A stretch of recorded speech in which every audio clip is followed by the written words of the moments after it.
Many of us have a love-hate relationship with The Sims 4. There are a lot of people who still have a lot of love for the game, content creators, fellow Simmers, and even the people behind the game.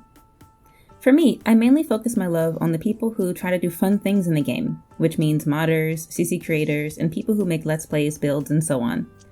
I'm not the kind of person who cares much for the actual people behind the game itself. As such, I rarely look into things from the Sims 4 YouTube channel. However, there was a lot of hype surrounding the summit, which as of recording this, took place during what was overnight for me at about 1 or 2 a.m. this morning, I think. I had a chance to watch it after getting up and I'll give you my thoughts on it. Enjoy! It starts off with a lady with the best hair, giving a rundown of the contents. I don't play nor do I have any interest in The Sims Freeplay or The Sims Mobile, so I skipped those parts during the first watch through. I also skipped the part with the dancing. Missing the live stream has its perks after all. Anyway, the lady talks forever, and I found it super cringy, even though I like her presentation. If you watch the summit, there are 2 main parts that may be fruitful, the rest is just filler of the worst kind. Several people who work on the game are featured. I have a lot against the direction The Sims has taken, and nobody to blame, so giving faces to the names of anyone who works on the game just made me dislike those people. I could barely listen to what they had to say, unfortunately. Looking at the transcript, they didn't have much to say at all anyway. Phil Ring tells us the game is free now, as well it should be, forever. He also announces more packs, more kits, and more updates. That's the least to be expected. Then, Phoebe with the good hair teases babies. Next, we have the Kelsey on the street bit. I was super confused and wanted very badly to skip it. I hadn't known what to expect, but I was really just watching for the Sims news. I guess I'm getting old, but on the other hand, it gave me 90s and early 2000s vibes. Dog bless you. Wait, did that guy say dog bless you? Dog bless you and Sims rock. Nice. Lindsay Pearson appears to drop hints that the Sims 4 team is more than likely going to try to find a way to monetize CC and mods.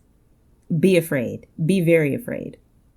Katarina Mallet comes to remind us of the good old days, the magical times of The Sims 1, 2, and 3. The summit is now half over, and I have learned nothing new. Julia Victor introduces the Plum Bob, and a performer for reasons I am still not sure about. Some people in the live chat knew about her, so I guess they were excited. Then there was a dance break. I was equally confused. One thing I did like was that some of the ladies in their costumes reminded me of the Fly Girls from In Living Color. I really liked their makeup and didn't hate the music, but I just didn't get it. Next was Freeplay and mobile news. This is the first part I recommend watching if you're into those. The best part was, as I watched, I thought, wow, these avatars are creepy. Then they announced that they would be spiffing them up, so yay. Also, I want to live on a yacht. Winter cabins, this looks awesome. Balconies in The Sims Mobile. Such a grand announcement.